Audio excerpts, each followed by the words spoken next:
In China's capital, Beijing, locals here have just finished celebrating the New Year of the Horse.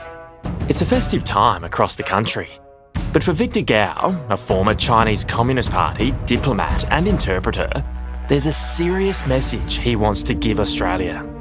He thinks we're wasting our time and money on a new $3 billion autonomous warfare program that includes an AI-controlled submersible to patrol our coastline. China has no interest in Australia for military conquest or for colonization. No, we have no interest.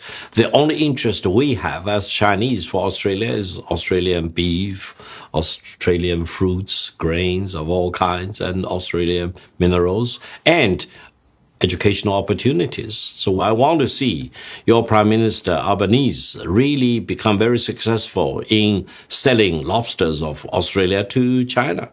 It's a belittling takedown, but Victor Gao doesn't stop there.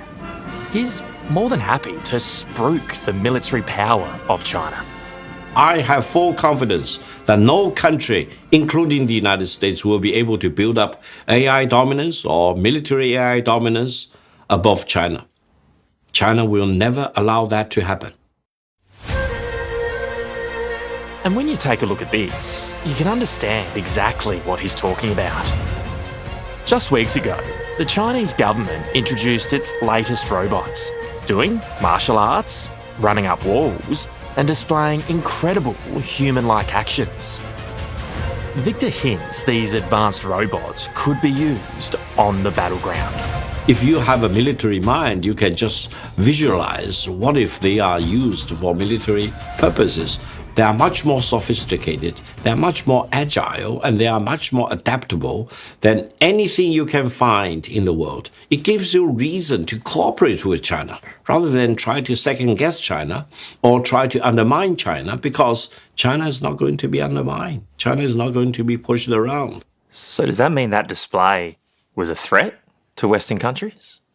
No, absolutely not. The startling Chinese robotic display didn't surprise Palmer Luckey, the founder of US AI arms manufacturer Anduril.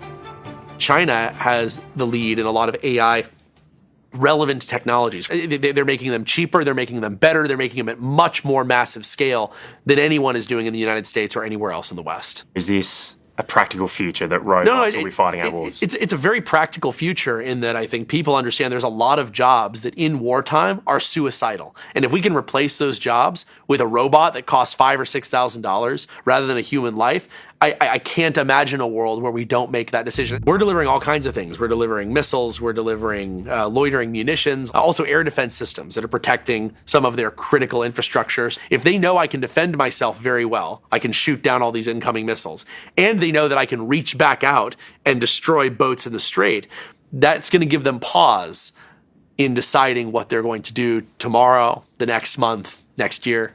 At the end of the day, the goal for most countries in the West is to make Taiwan a target that is not worth taking. The winning move is for them to be convinced to not play, because I do not want to be in a position where I'm just part of fighting a war against China. I want to be part of preventing a war against China.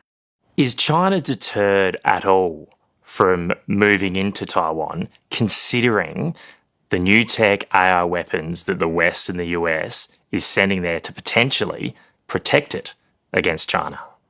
For any country, try to weaponize Taiwan with conventional weapons, non-conventional weapons, or AI weapons to achieve the independence of Taiwan, that is really expecting the sun to rise up in the West rather than continue to rise up in the East. Former Chinese diplomat Victor Gao believes Taiwan is wasting money arming up on autonomous weapons. If China wants to use force to take over Taiwan, we can do that tonight. And no country, no force in the world can stop China from doing that.